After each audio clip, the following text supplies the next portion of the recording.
Okay, when did you last talk to your son? When did you last hear your son calling you daddy? We don't talk. For how long? We don't talk. Okay, do you look after your kid? We don't talk. Also, toyogera na mama mwana nabiki. But do you look after your kid? We don't talk. Barrister Timo kuva mu kitongole Vibes UG. Intern, freelancer, official staff. Kubyonna ebyo talina kyalinako.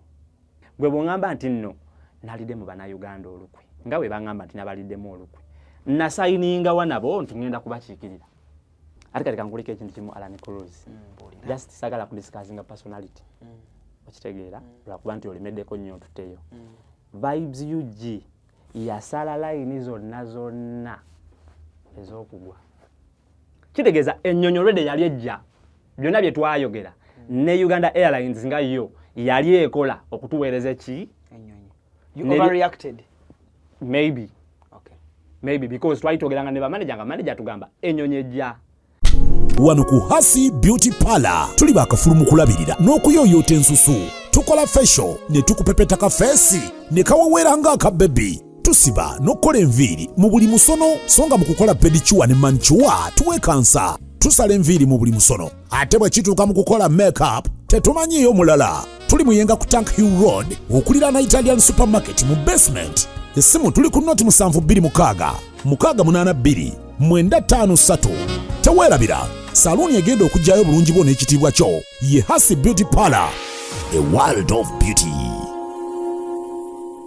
Okay, kale nyongero baniza ku mukutu ogwa Cruise Exclusive Alan Cruz gemanya nyongero baniza ku yinaje musinzido kubanga ate mutulabira mweba nyuma bali ddala back from Morocco back to Uganda wendi bulungi nnyo okubanga ate kintu kikozaganya bulungi nnyo why njogedde bwentyo internet eno abamwe video muzifuna amabega abamuzifuna nga ziyiseeko so abamulowooza Alan akyali Morocco bayakomyewo ate nga natuuse nga nakomyewo. I'm back with a new mugole in town. Abatugambye nti emikolo gitandise okubanga gitojjera tetumanyi but on internet kye kibaddeko Zack Maya Winterfest kyakozebwa ekiti era essaawa zino wenjogerera abantu b'e Dubai nyongero bategeeza omusajja ennyumba gye yamaliriza okuva mu cleaning nga bwe yategeeza nti sente yazijja mu cleaning najja n'azimba ennyumba eyo abasinga ne muwakana ne mugamba nti tekisoboka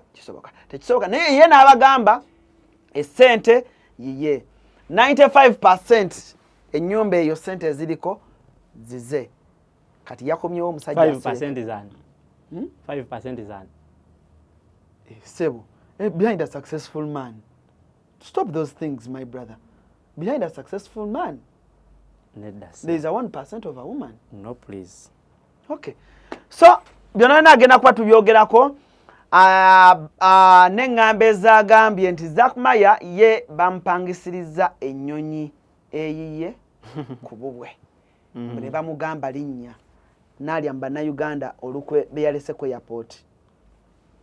Bebe yagambye ekintu kye mwakoze oba ekintu kye mwakoze it wasn't nice. You're going to tell me your side and why you did it like that, and yet olina amaanyi agagenda ku office ya Uganda Air n'ofuna information and n'engeri gye mwakikozeemu. N'abalabye ku airport mwabaddeko ne Kim. I don't know ba Kim yakomye oba naye yazze mwali ya Kim nana ngenda kuba naye muleta ali ku XFM sawa zino agenda kugala luzungu ki omusajja yasoma he's a land fella Kim nana bongamba nti musajja muyiribi kozi nga agenze kwerekerako shani byonna bisoboka nego kyomanya ali ku XFM ng'ayogera Kim nana behind the microphone ali very busy season eno yaze kola mye mujaba kamabe manyi yafuna company kati Kim takyali oli ya Berry Gundi neba model Afcode waliwo company bajita Afcode yakola ki eri under ship cargo Kim transporting ebintu kati company transporting ebintu then bayina Afcode kwegatira wa ebintu byange ate omugagga bayira wa mugagga mugabi o Afcode nene Kim mwennyini si musajja mubi Kim yalina okutuusaawo yali yankuba mu ekikono nga yangoba naye kati yankomyawo ku mutto musajja wange yantwale wa mukalunet katono batu Kim yalina okuyisa era Mr. David. Naye kasawa mpe ennyonyi yasooka Kim. Banaye njabaleetako Kim oyo. Banaye Kim yeyantwale wa Mukalunet. Banaye kabanvuge speed. Naye akyaliyo Mukalunet. Bw'ali Dubai eyo musajja wange. Ate akyaliyo naakola business yemu. Bwe mpulira sikakasa ne same business. Sure. Akyakola ye. Yali. Kati alina omugagga omupya bamuyita David Kasajja. Ye CEO wa Afcod. Afcod bakola ki batunda bizimbisibwa? Afcod kibiina kyabwe gaseeda Abannayuganda bonna bali mu Dubai. So enrollinga n'okiyingira then ne mubako sente ze mutereka then ne mukola project yamu katobera nga ina shares in the project or something like that. Omugagga twade tulina okujja naye of course nafunamu engagement. Sente azina ebyaddala. Tuli ku budget ya mugagga. Ananteekako. Asobola okuteekako. Nengera bwe nkugambye. Kim ye ki. Kim yakuba n'ekikopo sebo mama Fina nga ze Dubai. Kim ono tulina emboozi nnene nnyo. Muyerebe. Temanyi ne bwo yagala mupiira gwa nnyonyi. Asobola gamba linda mwawo ngenda guleeta. Era mama Fina bw'atuuka e Dubai. Kim wange. Era Kim ya bano bakadama sinji mami nyinzo obutasobola kujja. Amanya abantu bangi. Kim bano bamami nyinzo obutasobola kujja. Kim agenda dikuleetera awo eddagala gobeerawo. Kim, nenga Kim, big up on yourself, my brother.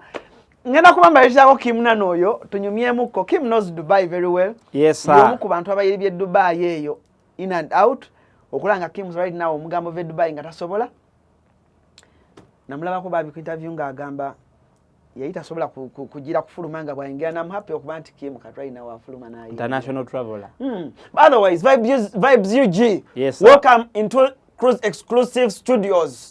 Just touched down from Dubai, straight out Alan Cruise Studios. Bazita batya. Neze ndoza nchali Godfather temunangoba.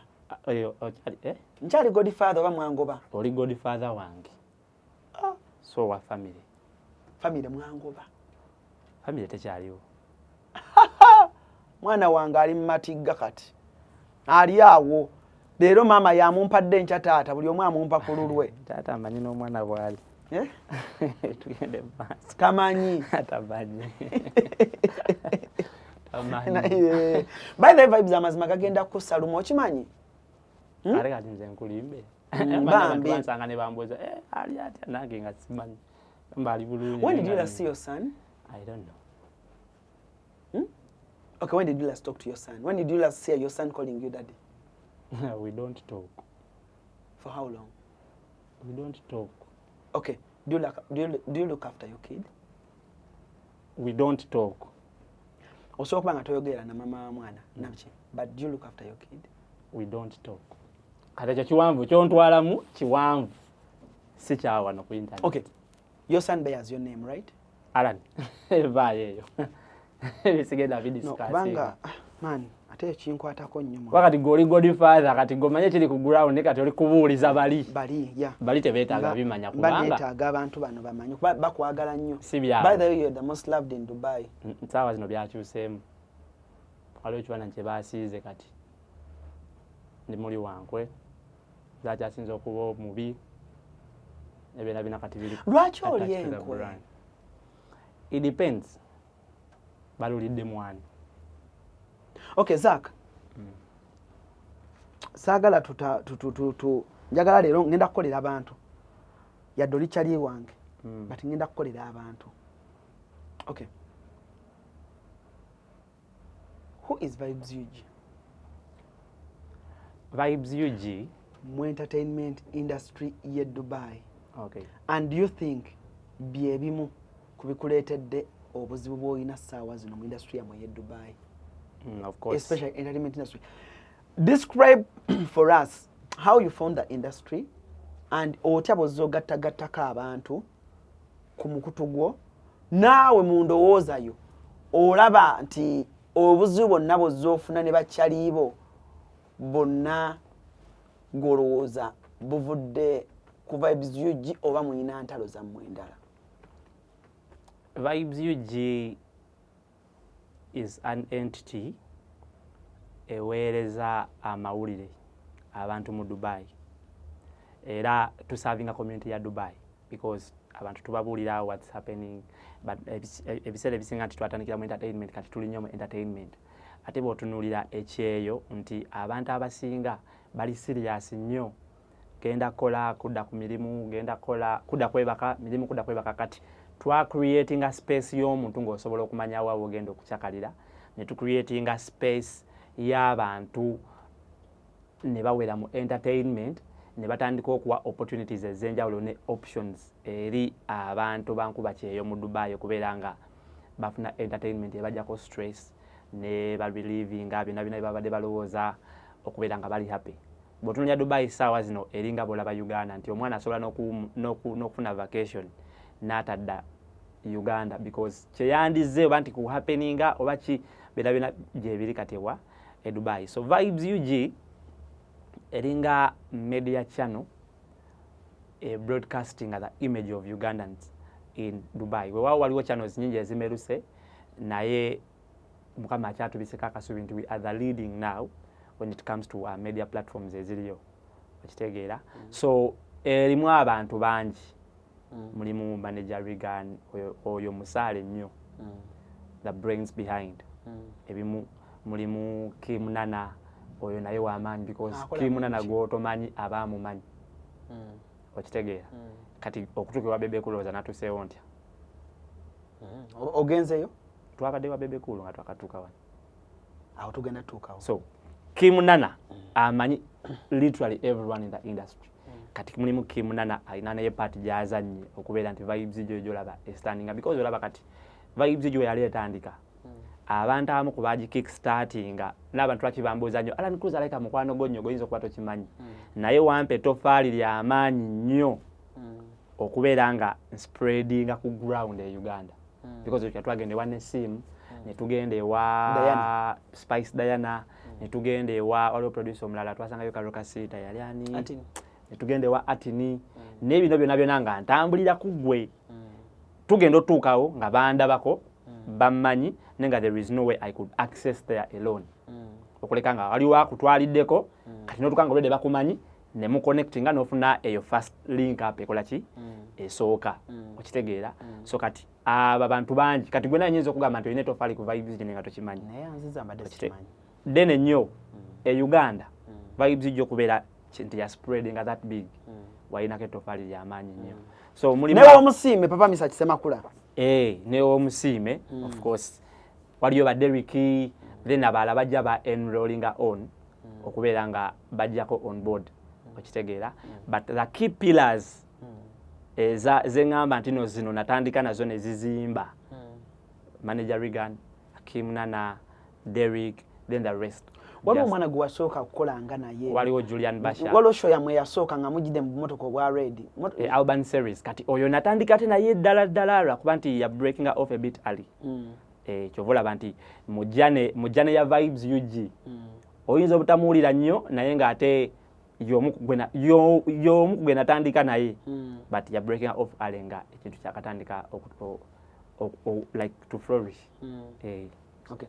So Zach ku mukutu gwa Vibes UG ozze okola n'abantu ab'enjawulo era ng'omuvubuka nga nange wano nzize nkola n'abantu ab'enjawulo but ku post zenze ndaba kwengendo sinzira okubuuza I've seen a post where you've said when ndi omukyama ojja kuntereza I've seen a post where you had said you and Ram bichi enkolagana yammwe stoppinze. Ndabye okwawukana kwammwe and these are the people abamu oba oliawo nga mubadde mukola hand in hand yeah you know because Ram oba oliawo bw'atakuwa ku accessing space oyinza obutafuna content wabula ate naawe waba ina event n'atalanga naawe oba osanga event eteyinza kubeera successful nga bwe yandibadde but these are the people babadde okola nabo menga ndaba mubamu okugugulana ne muddawo. I'll go point blank. You've had omulundi ogwasooka mwa havingako era fight social media fight not a physical fight ne Timo ne mwetereza ne muddingana. This is the second time you guys are having another fight. Abantu bano nga mutandika okukolagana mwateekawo mbeera ki? Forum kireka mwakitereeza. I don't know, ojja tubuulira. Forum muleka mwakitereeza. Then n'abalala bwe muzze mukola nabo kaberigani bw'oba oteeka abavubuka banno bano ku platform nga mugenda otandika okukola mwenna mutandikira mu mbeera ki? Mukizimbira ku mbeera ki? Obayita mujje tukole ffenna tujja kugabana, mujje tukole bukozi, cause omulabi ali eyo abalaba nga mukyankalana, ffeno ku social media ne mutuleka nga tuyomba, enkya mugenda kulaba ng'ate mu Dubai ekintu mukizizzaamu. Naye ng'ate ffe ababagoberera abaagala emboozi okuva e Dubai n'engeri Dubai gyetamba mutuleka tukutuseemu wakati. Zaaka, nga bwe nkubuulidde oba nga bwe nkunyonyodde nti ozze ofuna okugugulana ne banno be mukola nabo naye ng'ate oba oli awo tubalabe ku channel zammwe kuno. Era ne kirabikanga nti Zaaka muli wankwe, Zaaka tasiima, Zack Maya ffe tumuwa content, Zack Maya mu kutandika guno omukutu n'abantu bozze oteekako bakiimu, ndabyeko DJ mwina show yamwe mwali mukola. Nakulabako ne okugugulana ne Baxter. Oyo kugulana naye nnyo. Mukulabyeko ne DJ omulala ono yalina gundi y'emmere yani yali akola ne Waswa. Jami. Asigulana akona Jami. No, sigamba mugugulana. Okola ne Jami, yes. Mbuuza abantu bano benzize ndabira ku platform yo n'abantu abali ebibazi babalabirako bakimunana, bajami, barigani, babarista, baramu, abantu neranja mwogerako kuba naye yaliko sometime nga omuteekako. Osinziira kuki okuteeka abantu bano ku platform yo? Oba n'enteekateeka gye mukoze kubanga tuyinza okuba ngo otalo lwe tulaba abantu wabasuubiza ssente zaabwe nga tozibawo. Abantu benkola nabo ebiseera ebisinga nkolana n'omuntu nga akyagala then n'okubeera nga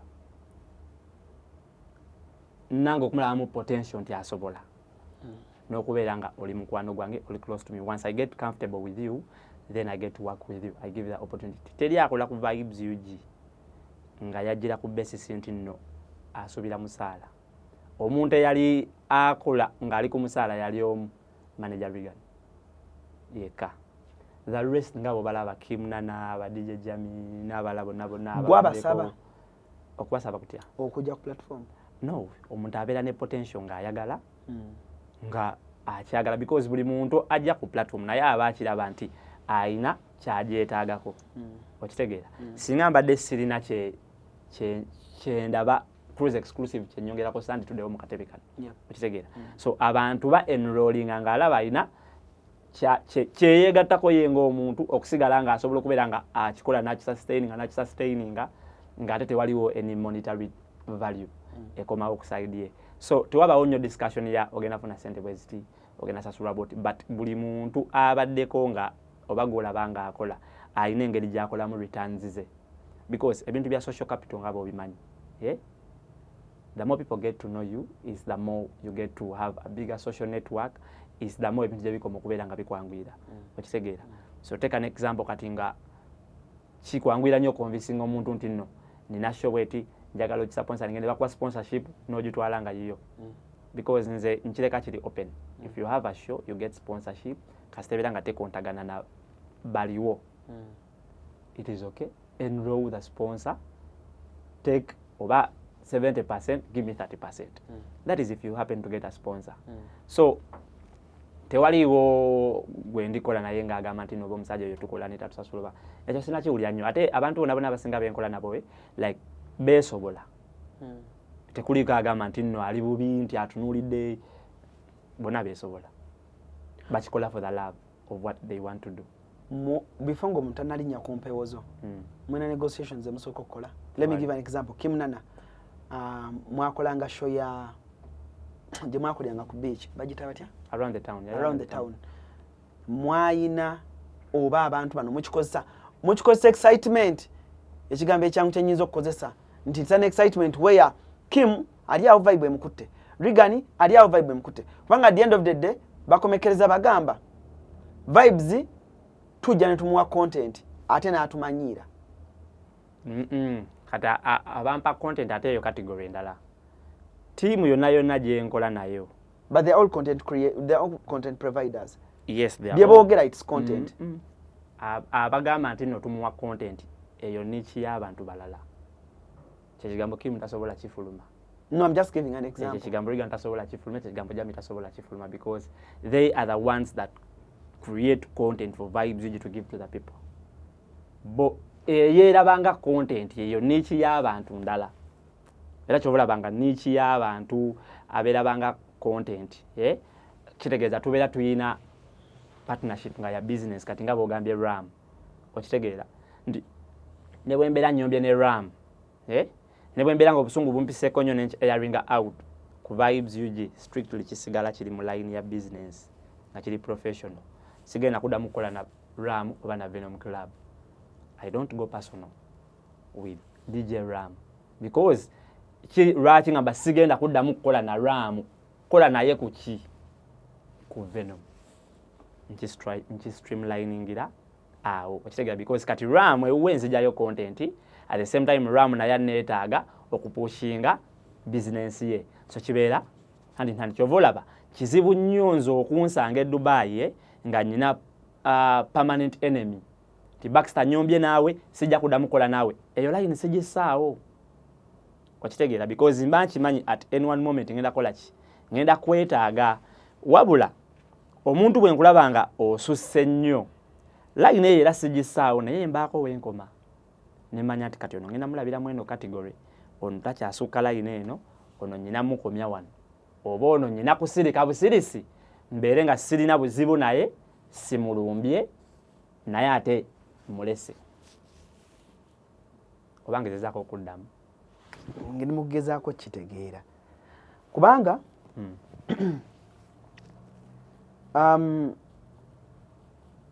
Zak buli muntu gw'obadde okola naye oba buli muntu gw'okola naye so long as alabikira ku mukutu gwo do you believe nti akuwa content? Okay, yes. Kituufu because kati Kim bagenda nakola interview aba awadde vibes UG content. That is true. Kuba Kim is a brand. Yes, it's true. It's true.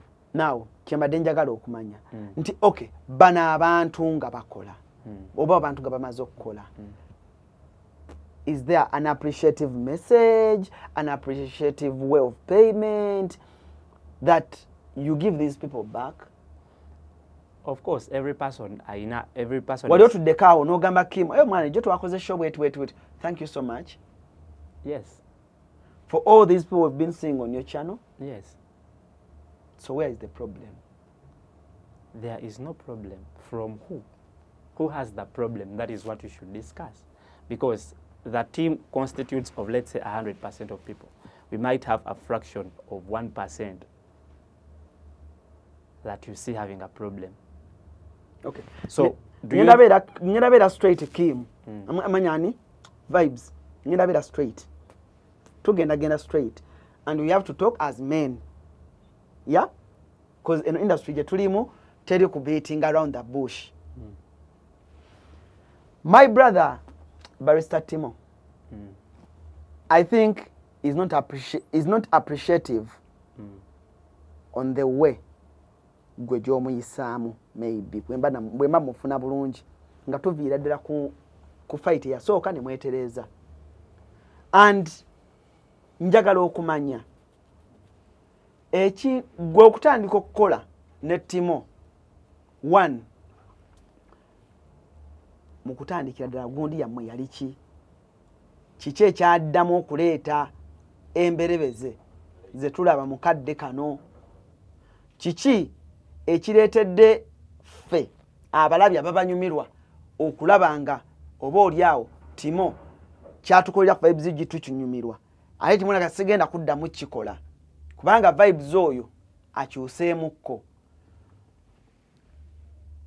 Mwatandika mutya enkolagana yammwe eno era mwatandikira ku musingi ki okuba saa zino kati mwekutuddemu? Miss Uganda awedde muli abo ne mukuba bulungi nnyo Miss Uganda Dubai ne muweereza bannayuganda bulungi nnyo. Shiba ze Dubai mubadde bulungi nnyo ne Timo ekintu kitambula. Yes, tumanyi Zaaka ye CEO Vibes UG, but kakyako kokola musajja waffe foliawo oba oliawo ke tutategeera sajja waffe si musanyufu. Kati zino ensonga twogera za kisajja kikulu kubanga ne ku internet abaana abo abatulaba abo z'ensonga ze baagala ommanya. Lwaki oli muli wankwe nga bwe kigambibwa si bigambo yange, oli muli wankwe. Lwaki tosiima omuntu waba kukoleddeyo ekintu obanga kali kwegamba twewuunya ab'omukwana ababiri kuba nkimanyi mugenda kuddamu, mulina okuddamu mwagala temwagala kuba eri ensi yammwe mwagyefunza, buli ajja okukola abeekoonako yagweri. So njagala mmanye nga musajja mukulu nange Dubai ennyumira kuba bwe nzijamu sirowooza nti byonna ebiriwo byekuusaganya ku Vibes UG nga bw'okyogera. Kati tunnyonnyole ebyo. naffe abalaba bukiriipu. That is something I cannot comment about. Okay, what did you do to Timo? I don't know. That is something I cannot comment about. It is not for here. But one day, eventually, you will get to know. Do you believe Barrister Timo is a big pillar on Vibes UG? Barrister Timo is a big pillar in the community of Dubai. Vibes UG, the biggest pillar on Vibes UG is Zach Maya. Yes, he's the biggest pillar. But do you believe is a big pillar on Vibes UG? The biggest pillar on Vibes UG is Zach Maya. Okay, now Barrister Timo, Barrister Timo is a big pillar mu Dubai. Okitegeera? He's a big pillar. Personality ye agizimbye. He's a big gun. Okitegeera? Mu Dubai. No doubt. But when we look at nti no nze okulabikira ku channel ya Barrister Timo. Ate mba a big pillar simply because Zach Maya established himself before him. Ku channel ye yasembayo. Okitegeera kati ekibuuzo ky'obuuziza kikyamu okuleka nga obadde oyagala kumbuuza, do you believe he's a big pillar? With no doubt he is. But ogamba ku Vibes UG, a biggest pillar ku Vibes UG yes Zach Maya, because Zach Maya yakola Vibes UG. Nati mani ngamba, do you believe he's a big pillar? No gun, no. He's a big pillar in the Dubai community. Ekyo towakana. Yes. Yeah? Yes. Nembuuza gwe mu kulaba okukwo. Timo. Kale kankibuuze mu Luganda. Okay. Mu kulaba okukwo. Timo alina kyagasse ku Vibes UG? Agataka 100%.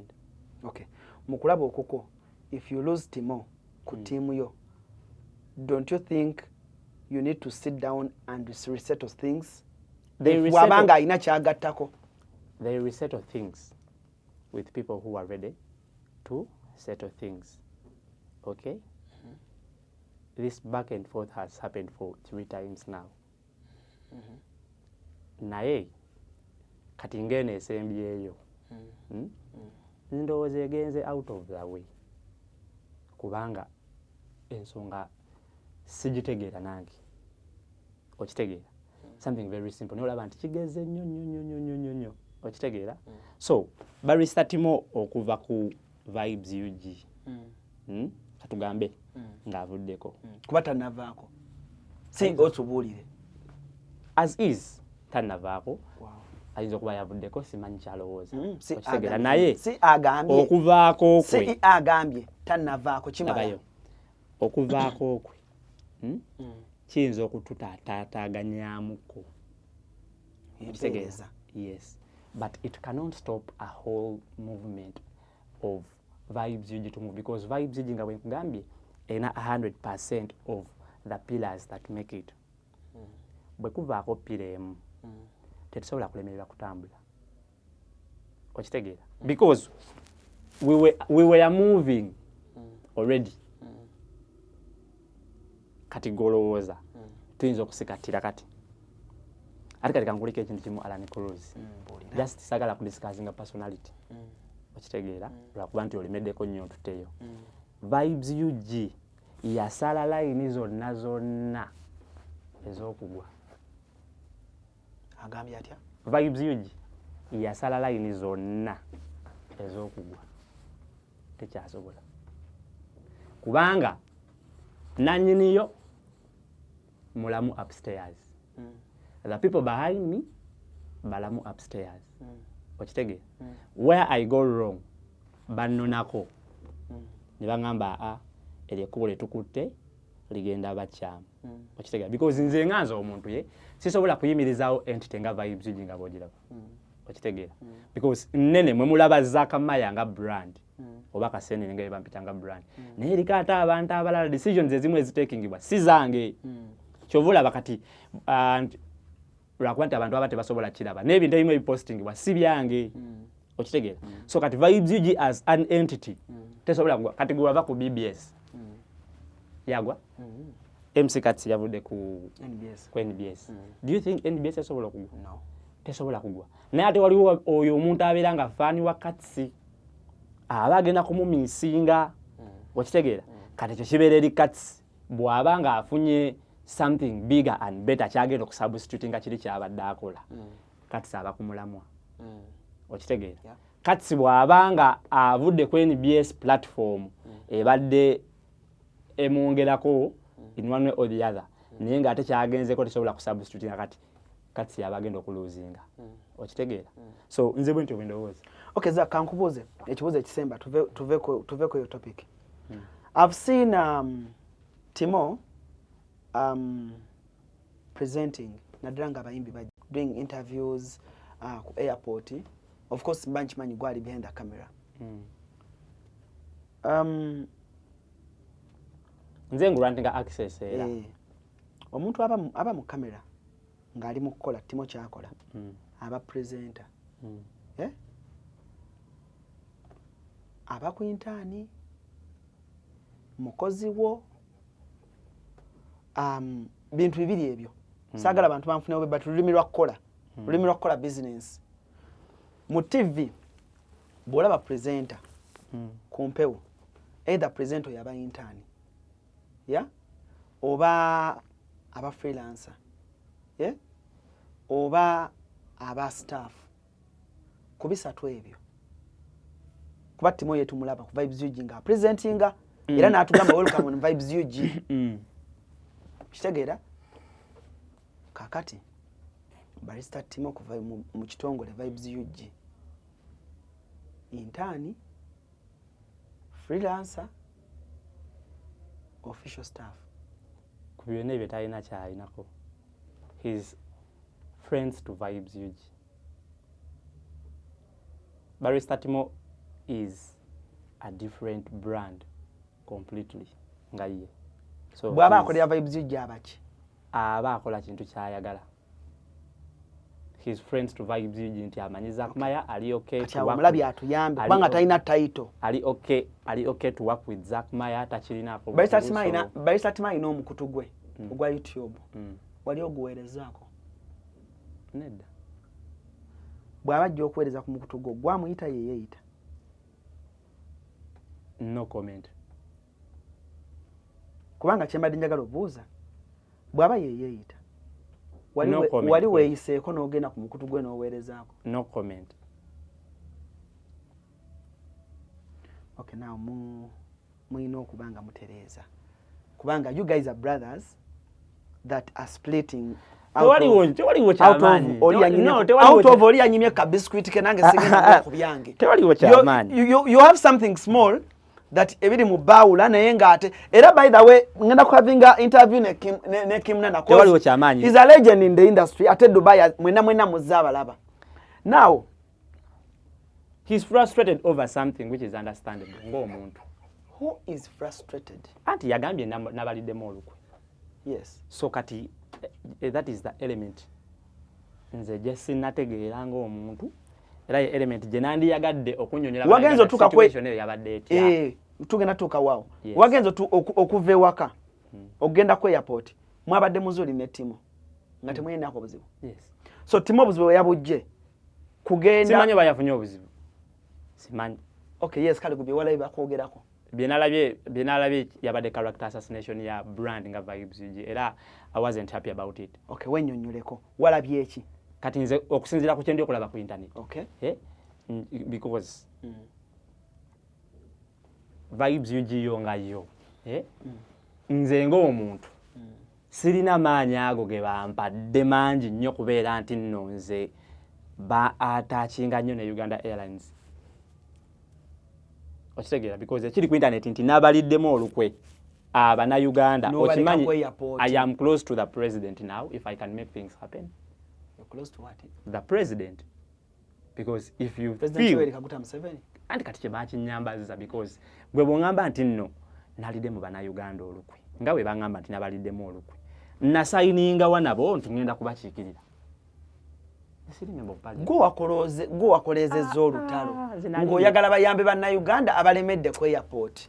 Ate amawulire agatutuuseeko kuba twabalabye nga mwebasaawo ku airport gwe ne Kim ne tugamba nti basooja balwanira eggwanga bali mu nsiko oba olyawo.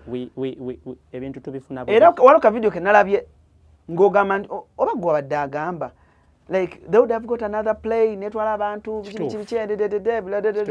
you get. Era olwo ne ku video omuntu omulala gwe nalabye ng'agamba if it wasn't you then yabadde mulala ng'agamba is it oba government ye Dubai yagambye abannayuganda bali ku airport mulye bye mwagala biki all the bill ku gundi. Now ekyo kiteeka aside gwe wakolezezza olutalo gwe wateekayo era abantu nembalaba ku internet nga ndi Morocco ng'abantu bagamba yo Vibes owaffe akolera abantu peji ekolera abantu waise dakiika mbale essaawa mbale gwe Kimu ne baani nga muri Uganda ng'ate bannayuganda balala basigadde ku airport. So amawulire ne gajja nti mmwe babagambye mujje emabbali ne Kimu ajja binnyonnyola babazize emabbali ne bafunira ennyonyi endala ne mujje Uganda bwe mwatuse Uganda ne musirika. Twajja n'abantu ndowooza nga 2 on board era nga bwe batukirira linga twayitawo kakati ekintu number 1 ekintu kyesisobola kubeera apologetic about is the fact that fa abamu nze ku kisaawe olunaku lwe natuukawo ku Saturday ne Kim twaliko n'omukulembeze wa AUU omulala omu twatuukawo ku Saturday kwenyini ne tucheckinga in twalinya ku Saturday kwenyini saasulako ku airport kusukumala nnaku 3 nga bwe kyogerwa wasulawo nnaku meka saasulawoko lwe nacheckinga in ennyonyi n'etunona ekiro just ya delayinga okitegeera so kituufu omuntu bw'agamba nti ffe abamu twayitirawo ku privilege y'okubeera nti oba baali batumanyi. I cannot be apologetic to that because I have worked my way to the top okubeera nga I am recognized by an entity ng'eyo okugamba nti okay ono alina business agenda okukola katumuleka ayitewo nga bwe nolaba omuyimbi wa Uganda wanaalenya Uganda Airlines nga sasudde economy ne bamuteeka mu business class tekitegeeza nti aba basukulumyeko bano nti oba bisasalala ne it is because alina classical gye yawakinga okitegeera okubeera nga afuna ekyo so I cannot be apologetic to that. It happened, yes it happened. Ne tuyitawo because the managers baali batumanyi ne bagamba okay ate yatwabannyonnyola si nti baatulabye ne bagamba gwe jangu gwe tukumanyitawo ne twabagamba tulina business gye tugenda okukola ki okwasaganya ku lunaku lwa Saturday olwaleero so there is no way we can miss the flight. Ne tuyitawo bulungi ne tutuuka njagala okutegeeza twatuuka munda kuva okulayini nga batugamba bannange mubeeko ne kyemwogera ne kakati ebitongole bya gavumenti Alan tolina ddoboozi lyosobola kwogera n'ogamba nti olina kyosobola okukyusaako nga kiganyi singa Museveni yavaako dda abantu boogedde wali wayogedde ne wabaawo ekikolebwa kitegeeza ne wano awo wenzijja kati that is where we go wrong because ekiri okutambula ku internet mbola okuba twayogera oba okuba abantu baayogera but that is why ennyonyi yajja kikyamu that flight was meant to happen okitegeera because twatandika ennyonyi eyo baatulaga nti egenda kutonda ku ssaawa 5 ne bagidireyinga nedda ku ssaawa 8 wano wonna like ne tutandika okwogera ku ssaawa 8 tubane mubeeko ne kyemukola okitegeera ne tutandika ne bageza ku ssaawa 3 ne nkola video 4 okitegeera live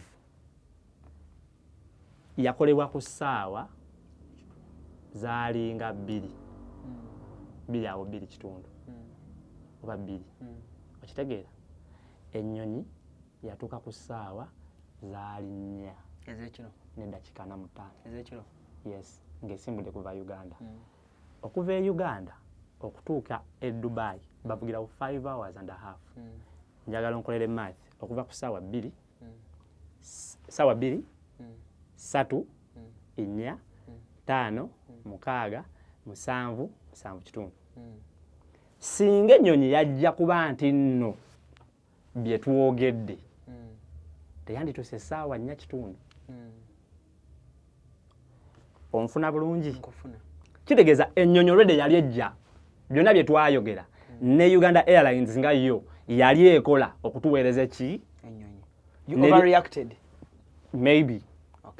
maybe because twalitogeranga ne bamanager nga manager tugamba ennyonyi ejja mulowooza nze ndi musiru okubeera nti mbachekinze in because fe twalitogera ne manager nga tumukubira nti ennyonyi ejja era na video yasembayo nanyiiga nenkubira manager ne mugamba manager waliwo ne video Kemnana gye yapostinga nga ndi munyiivu nnyo nga nkubidde manager mugamba manager bwe kiba kisoboka njagala nzo nyambe ochekinge out ebintu byange ebyagenzeeyo sikyayagala genda Uganda njagala kuddawa Dubai kubanga business ebadde ntwale ya salade sikyasobola gikwata ziri mu ssaawa 2 nabadde nyina okubeera ku ground by ssaawa 8 ku event ya Hayes a recruitment okitegeera manager nangamba ennyonyi ejja ne mugamba ennyonyi ejjawa nga bwe tukebera flight ladder zonna zitulaga tewali nnyonyi esimbudde kuva Uganda nti ejja manager yambuza ekintu kino ku simu nkijjukira yangamba kati kyogamba nze ndi musiro okubeera nga ndi ku checkinga other people here to come there nga tewaliwo nnyonyi ejja the flight is coming okay kati nga sina kyakumuzaako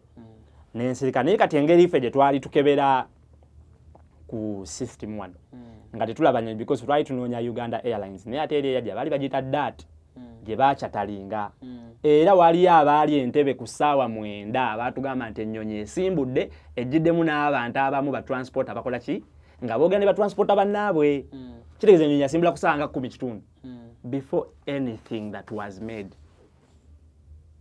okitegedde kati kituzayo ku kiri nti nze saagala kwewa maanyi nti olw'okuba twayogera mu Uganda Airlines yatuwuliriza n'ereeta ennyonyi twagattako eddoboozi ne twemulugunya ku bizibu nti baali tebakommunicatinga bulungi which was wrong abantu baali badelays okumala ennaku 3 which was wrong and there is no proper communication okitegeera but there is no any pressure you can put on any government institution to work in your favors oba in your way bwe bategenda kikola tekisoboka singa government yakiwuka dda okutuuka wano watuuka nanyonyi ki natuka baali bagita DAT teyali Uganda Airlines bakyatalinga DAT ye yatuleeta yaleeta netuzaayo kati simanyi because nzirayo ku Sunday simanyi nki oba zaaterera oba DAT yekyasomba abantu nenga twagira mu DAT mwagenza okulaba bebe and of which bebe olunaku oba lwabadde lwajjo bebe alina live gye yakoze ng'agamba yabadde aweereza ttimu message era ku babadde complaining about Uganda Airline kiche mwayogedde ne bebe and what was bebe saying cause era ne issue yabadde ku Uganda Airline atongambye mugenzeyo ne Kim okulaba bebe mu mboozi yange ne bebe temwalimu ko kigambo Uganda Airlines wadde twatandika ennyonyi tudirainze naye twabadde bakutuuka saawa zo tutuuse kati banayo ennyonyi basimanyi lwaki ennyonyi bakola bati naye bagina okukyusaamu manyi biki nekiggwa tetwanyumyako ku Uganda Airlines teyalina we yayogera kigambo lwaki mukubya Uganda Airlines kuba ayinza nokuba alita nabiraba like he has so many things on his mind nze kuche nalabaawo n'amasimu ge yali afuna siga mboozi za ordinary conversation okitegeera kati nga there is no way gyasobola okupayinga attention to ani ayogere kino eventually alina okuba nga abifunye kati nalaba nti okay bano bakola bati because kati bebe kulu yatugambye fena twetonde buli yavuma Uganda Airlines naye kati nze saavuma so kati nze ndowooza mu beetonda siriimu Uncle Bebe gwe wakola ki nze nayogera ku services yali embi ku olwo olunaku you complained about the service and I was right because I had paid for the service So I complained about the service. I don't have any personal battle with Uganda Airlines because it has been flying for how many years? This is just a mishap or a hiccup, a happening mu service. Jena complaining la kele kyali kichamu. Era videos zonna nga bwe nazikola. Nziyimirira konti as a client who had paid, I didn't get clear services from Uganda Airlines on that day. So I was right to complain because I can even go ahead to sue the airline because I had paid for the service and nali sigifunye. Okitegera. Kati ekyo ku complaininga ko ku service ndowooza just bakitwale mu good spirit baterezeemu naye ate nali nsobola okusukuluma kaawo n'enkola ki ningamba nti ngenda kusuwinga Airlines because onole obalooya bakusuuziza diiru yo yeah.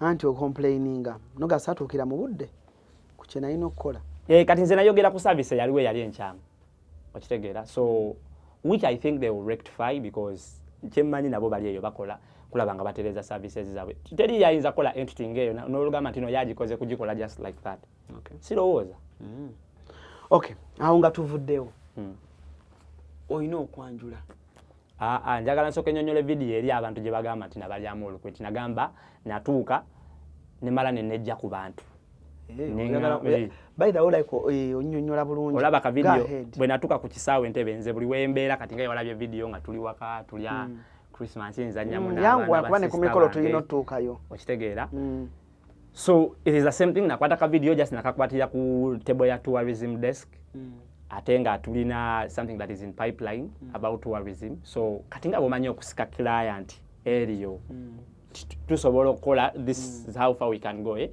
ne tukakola musajja wange nakagata kati oluyimbo lwaliwo lwalinza okuportrayinga because aba tourism bagala nnyo okulaga nti Uganda ki as a country nungi which is a fact ng'ensi yo ngayo nungi okitegeera so nenkakola nentekamu oluyimba lwa Azizi samanya nti lugenda leeta ebizibu nti bagenda misinterpretinga ki bubi okitegeera kati oluyimba ba misinterpretinga bubi ne bagamba nti nze ntuuse wanate nendaga nti kati Uganda Airlines nungi nnyo naye tekyali bwekityo kiri nali just ndaga nti ntuuse Uganda arrival yange then nenjagala mpitchingiremu ka business kendi okugoba aka tourism so ne bimixinga up just like that era njagala abagoberezi ba Vibes UG abatakitegeera nziramu ogwokubiri bakitegeere that was the whole concept yes okay kakati emikolo batugambye anti ka video kasuka ne katutuuka kaawo ng'oli ne Mama Sita queen of the world Mama Sita nga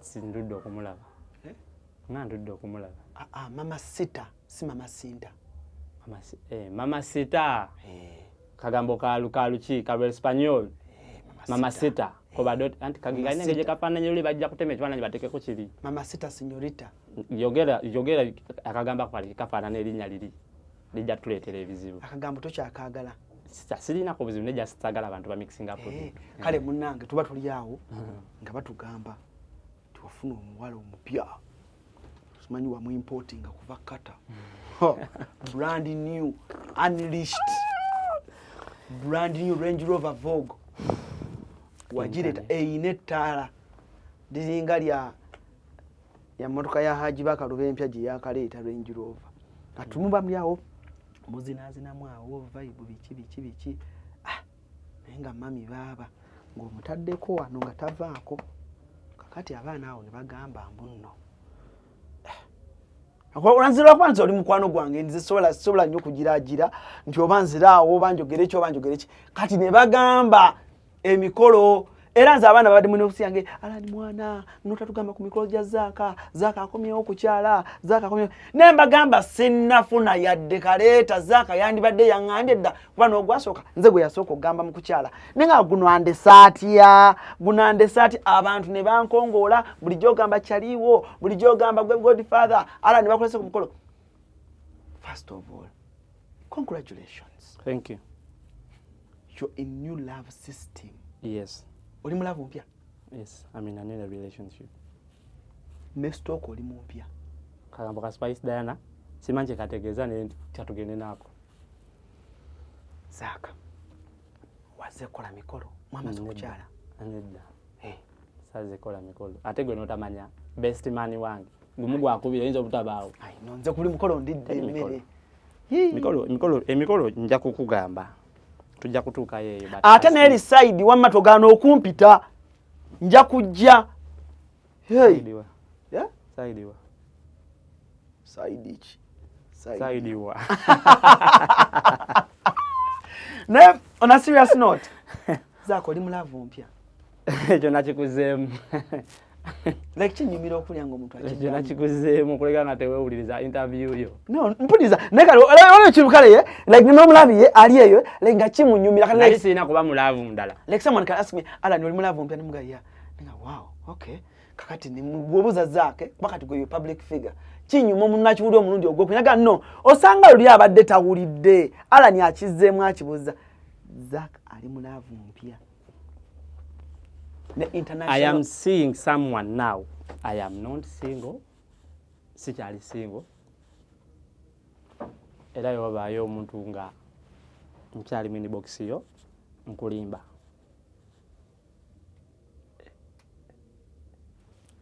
Omenye emitima nyo. Anti nze nkwagambye otwatandise tugamba ndi wa mazima. So because my relationships zonna omanyi lwaki nzikola public. Because I want people to know that I am seeing someone. Okitegeera because status jendiko e Dubai changu nnyo nze like okubeera nga nkola ensobi nga ndi wano ndi wali. Kati sometimes ekintu kino kinyambako okwerefraininga n'abantu okwerefraininga okubeera nga oba bangwamu oba okitegeera. Ekintu kye bagamba mukimanya zakasimulya kya internet ku ground bilala. Si kyentegeezezza ku ground bilala. Kati kiba kirungi nnyo n'obakomako okitegeera because kyogamba ku ground si kyekyo they eat you like pineapple. Si kyekyo nkugeereza mbadde nkugeereza okitegedde. No, so kati ekyo kinyambako because kati sawas no everyone knows I am seeing someone so kati manjagala buli munabira nga ali muleni bonsanga tonsanga nga tuni public ate nompa peke abantu tebajja kubitegeera ekirala nti naye mwana mulungi bambi si mukazi mubi mwesanga bangambye mbuwekkata wa Dubai abaana abamanyi abawala b'omu Dubai omwo nasudde ebimyanso byanga awo munda ne bangamba nti Dubai tebamumanyiimu. Next is mukolo na angambye next kiveeko ekyo tetumwogerako mami. Tetumwogerako nnyo mami tumuleka awumule. Mami tumuleke gyali gwe kyobumanya era wonojja Dubai bajja kufumbira emmere. Wali ewakadde wetuli simanyi gwe wonojja Dubai.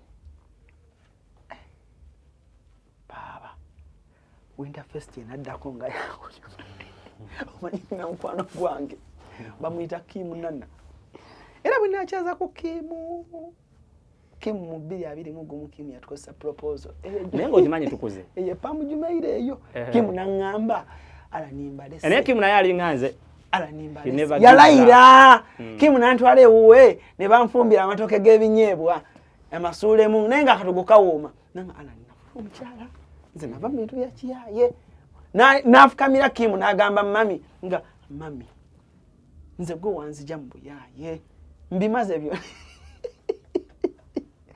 Abagala interview eyo teekamu Kim Nana Pam Jumeira ojja cruise exclusive Kim n'afukamira bw'ati mu suuti na propose naddayo kugamba Kim nti ate kiki nga tombuulira kintu kya naye kansuubire ejja Zakma yankwagaliza birungi byereere ate ekirungi kyenkumanyi sitooka empya bakola emikolo ate bawasa Alan faye Irene Ntale yakaleeta Gloria nakaleeta ani awuma naawe bakuleese naawe I date for intention. I don't date for fun. Yes, I date for intention. Alan nze ndi musajja mukulu kituufu just abantu balaba physique bandabanga omwana bakulabanga omuto bandabanga omwana w'emyaka 2 naye nga ate weetegeerera nina emyaka 33. I am supposed to be a family man. Okitegeera so kati sagala oyinayo n'omwana omu era kyekyo Hey. Sajja mukulu alina omwana omu kati kola family empya. Tumulamu katono tukomewo wamaneza kumaya nga atunnyonnyola ateeseteesa atya bakkojja baategedde basenga tweteeseteese tutya fenga abazze. Tukomawo. Wano ku Hasi Beauty Parlor tuli bakafulu mu kulabirira n'okuyooyoota ensusu. Tukola facial ne tukupepeta ka feesi ne kaweweera ng'akabbebi. Tusiba n'okkola enviiri mu buli musono songa mu kukola pedicure ne manicure tuwekansa. Tusala enviiri mu buli musono ate bwe kituuka mu kukola make-up tetumanyiiyo mulala. Tuli muyenga ku Tank Hill Road okuliraana Italian Supermarket mu basement. Essimu tuli ku noti 7266 682 953. Teweerabira saluuni egenda okugyayo obulungi bwo n'ekitiibwa kyo ye Hasi Beauty Parlor, a world of beauty. Okay, kale tuli mu kubanga ate tuwunzika program yaffe obulungi ennyo n'omugole omupya, the new couple in town. Ate ku luno watukoze bulungi tewatukoze ebintu byakutaginga mwana simanyi teekamu erinnya simanyi taginga. Wakoze akantu ako bulungi abantu nabalabe ssebo nga bekomentingisa tayagala mutaginga tagaba masannyalaze neŋŋamba nze musajja wange mumanyi wakalabye abaana nga bagamba mutagaba masannyalaze tonakalaba tewakalabye ogenda kalaba abase bagamba sebo tata kuluzi gamba musajja nze nabaddeyo Morocco ngenda okutuuka mu hoteli bwenti okudda ku wifi sebo nga ka video katandise okutambula kuluzi tonnalaba Godfather jangu olabe baba Senatida. Now you move on so fast. Nedda sebo. How many like man? No, I didn't move on so fast. Just wakwandi kati sagala kudda sagala kudiscussing abiri. I know, by the way, it's not but good. But reality. Bwetudda ku reality ya moving on so fast. The internet knows. Tenasoka nensigala ngandi reserve. Kati kankubuza ekibuuzo okutuuka akabambi oleka wagendako mu depression y'omukwano kati nze ndi mugumu olaba wave ya people power yankuba nensigalawo okitegeera of course ekyo kya happeninga naye I was prepared mentally kyova olaba nti even up to now it is still in speculation. Okay. Who was wrong because I'm still holding together. And I don't think there is any given day I can be tempted to come and discuss that because if you see bano bo baagala just kuwulira banyumirwe naye there is no any solution here. So kati kiri kyagwa but by the time wekyabeererawo I was mentally prepared. Ngamba okay, now we are going to the next chapter. She also went to the next chapter. She's happily where she is. Finally, I am also happy where I am. So you're very happy. Very, very happy. You're very happy. Yes. Kati. All people are in a win-win situation. Okay. Because according to what we see, ali awantu awatuufu. Okitegeera. Nange kati ndiye wantu ewatuufu. Ekyo fena kye twali tulina. Kati kye tusiga kukuza mwana mu mirembe. Ekyo as is. So kokijje mu discussion kiveewo ekyo kireke kireme kudda ekyo kireke tuleme ki discussing akekya bossman because bossman emboozi esaagala zi reflecting ku internet naye wali wateeka video kenalaba just yakanyumira nga omwaniza ku airport bambi omwana wo bambi he's a humble soul mwana yali bamu but that was nice. He's a humble soul. Mujja kutereezaawo awo nenga how is Dubai right now? Dubai is very fine. Emirimu mwegiri. Emirimu mwegiri. Emijagire Dubai. Simanyi ndude nga sikyali mu field ya kunoonya mirimu. Naye nga abantu bagifuna of course. Bangamba ozimba otya ennyumba mu kiriningi. Topic esemba tuve wano. Zack Maya oyina ennyumba gy'oli mu kukomerera. Wabala abala ebitabo bya Dubai. Abaana ne bagamba tosobola zimba nnyumba mu kiriningi. Waliwo omusire yaŋŋambye. Ani? Waliwo omusire yaŋŋambye. Naye ye nyumba wagizimbidde emyaka nga 6 ne mmanyi otazimbangako. Ogise toyi gye bazimbira mu mwezi gumu. Gali maka. Taata wo gaatazimba so layiro. Yes, gali maka. worth 300 million. Wanje? Yes. Ngewedde bulungi ejja kubeera worth 300 million because esente ze baagibalirira mu yonna ngewedde nga bwe okuba. Kati gwe bwe osuubira nti ngenda kukwata miliyoni 3 nziteekewo omulundi gumu nga sirina byakola. Zaka ennyumba yo egenda kuggwera miliyoni 3. Yes. Niyo ogirabye weeri kati? Ogirabye? Emirabbo ogitaddeko. Okitegedde nti akataala kalimu ssente because sirina mulimu mulala. Bagamba mbokumba n'akataala kiro. Wali kasukuta n'akataalako. Kati essaawa zino oli ku mmotoka. Kati akataala nno kyenjagala omanye ke kalimu assets ezo zonna because for 5 years I am strictly earning from Vibes UG. Category content creator, you know how much we earn. Just endorsement emu omanyi sente zesobola okuwa. Nze MTN yokka ne bwesigala nga yensasula ne bwesida mukola Dubai nga siranga bivulu sikola ki mbaawo. MTN ekusasula only bulungi. Kati ate nyina Hayes recruitment. Hayes recruitment, 3/4 of the money MTN gives me. Kati ezo ziri constant. Recruitment yali ankubizza emigo. Lakimu Kimu oyo Mukaloneti. Nze bannange Kimu. Naye kasita wampa ennyonyi naye. So life is okay in Dubai. I am not complaining. Kati kambuze gwe mulimu gokka gwokola? Yes. Batugambye wafunye sente mu Winterfest n'otawaako banno. They are complaining am Winterfest. Mulimu amusasudde? Timu omuwadde sente ze? Yasinga okutwala sente. Ndako. He was next to me. Mukutunda tickets bichi? Si mukutunda ticket. He was next to me. Mubasasulwa sente. Ennyingi. Sogera ku miliyoni 2.3. Ennyingi. He was next to me. Nekudako manager Rigani, nekudako Kim Nana, nekudako Derek, nekudako Looks by Derek, nekudako Abe, then nekudako ba service providers abalala. Kati what the hierarchy. Ha ne bangambye wajikubye twafuna sente nyingi. Gema zino. Ne sente zagenda mu nyingi, ne sente zafa nyingi. Sindikira ebyameno. Ate Godfather oyagala okyale wa. Ndi kutereza jogenda kuleta muto waffe.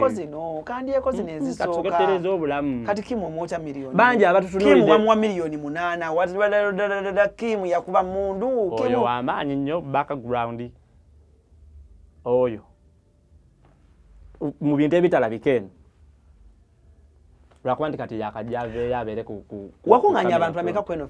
Is it the best successful Winterfest show? Yes, it is the biggest now in Dubai in terms of population. Yekyasinze okuba negundi ennungi. It is the biggest in terms of revenue avodemu. It is the biggest in terms of numbers of people. Twalina abantu like 600 and above. Eno yakola. Yakuba nnyo. Bwe tuva wano nnyigemu koza. Yakuba nnyo. Tewali sente. Nkulaze byendeko. Ogambye eki? Tewali sente. Ezaako okaluba nno naawe. Tewali. Oja nkulimba kati goli msajja wange. Tewali yadde 10. Project jembo kulagako yoka yakatwala miliyoni 5. Buchana tuse wano ne kati Syria. Bwensulo omanyiwo buziga omanyiwo buli lunaku.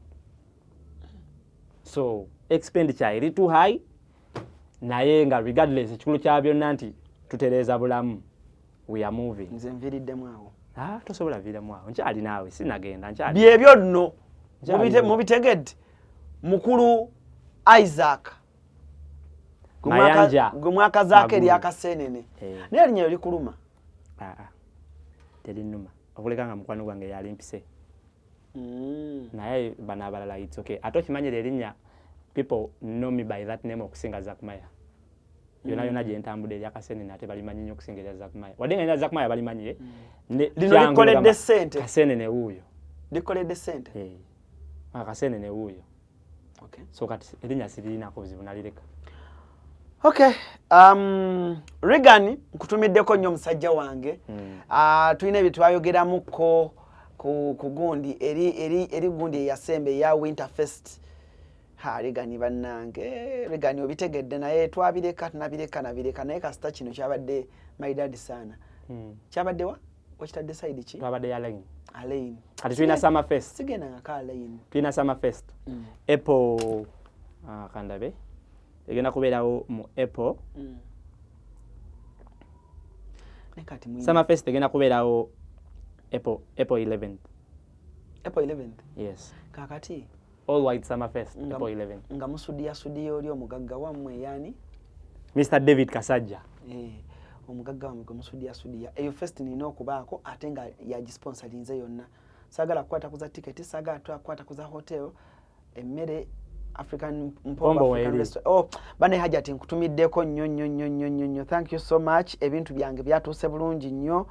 Ne bannange abantu mwena ab'e Dubai mweyunire restaurant eyo Mpombo. Era ati ne Kim na bambi yakola kinene naye okutunda ku Mpombo eyo.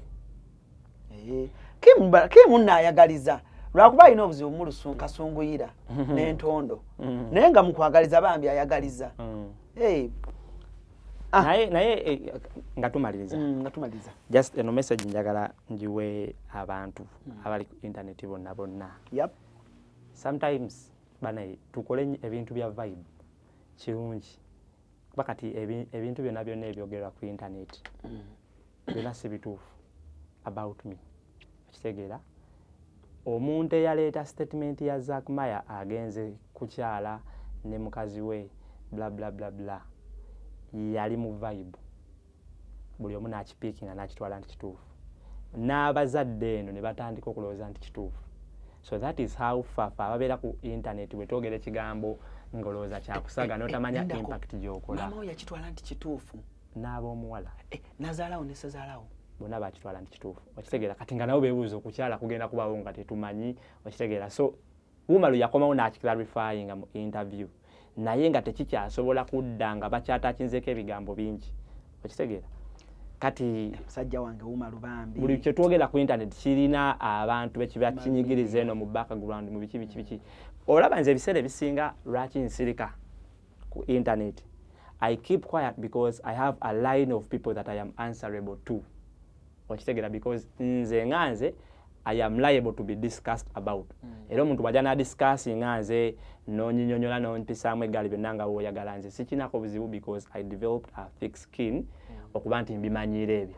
Okitegeera era ekinsirisa kubanga mba nkimanyi nti bwenziramu kino nyina ate abantu benyinza okuteeka ku line ne babayisaamu ng'ate tebali ready for it oba nga teba si beetegefu kumbeera eyinza okubawo kyobulayo ebiseera ebisinga nsirika nze ne bampita omusiru. Okitegeera naye gye buva ne gye bujja time is the best answer. Amen. Time is the best answer. Byonna ebyogerwa mbiraba. Olaba brand vibes UG nga yo saawa zino. Singa teyali strong nnyo ku ground. Ng'erina believability ey'amaanyi. Erinnya lye bagezezzaako okugisiiga nange head waayo saawa zino B. Okitegeera nenga ekyo kirikolebwa abantu abandi okumpi abamanyi. Okitegeera abasobola okunkubira essimu ne bagamba nti ne tunyumyamu kimu bibiri. So brand vibes UG oba Zack Maya nganze brand yenza avaako ssente ezirabirira nze n'abantu abalala abandiko wansi. Kati bw'okuba brand yange okugibulizaayo obeera olina abalaba oli okola ki okutogera bangi. So nze ndowooza anyway tweberere ba mazima nti tokuba kintu kijjako oli ate ssente. Okay. Yes. Kale tweyanzenge mbasabira mudingane ne Timo nga muzzeeyo since otugambye nti nze ndi free spirited. Njagala muteekewo enkolagana mukole bwe mmala okukola buli omutambula agende waka ekintu kiberenga ate kitunyumira bulungi nnyo. Dubai mukwasaganyiza bulungi nnyo. Big up to my brother Umaru. Umaru yeyangulira mu matala gano. Umaru yangulirako obutala ndooza nga buubwo. Amalala neyongerezaako. Tobuuza mmeka. Oyagala kuyiwalanka. Saba Umaru oyo musajja wange. Umaru wano mutuma microphones bambi. Umaru n'agenda n'azinoonya ne bazinsindikira. Umaru oyo. Umaru. By the way, omulabi andaba gendo subscribing ku channel ya Umaru. Yakola interview ya Kimnana Media. Kimnana Boxa bambi yamuyulika ke Dubai yawo. n'asigazaamu ka dress kimuna nange alabye n'ebizibu musajja wange mwagala nnyo yajjanga ekiro mu DJ Butereevu ku BBS Telefina musajja anyway nja mukyazaako musajja nga tannaddayo Dubai tunyumyemu okwo Cruise Exclusive gwe mukutu Alan Cruise gemanya nyongero obebaza mwebali nnyo mwebalire ddala very soon we are working forward to make you a rightful godfather. Oh really? Okay. Tugenze. Kale, sagala kusukako wano olunaku lwa ladies and gentlemen for now. Musibe bulungi. Mwera.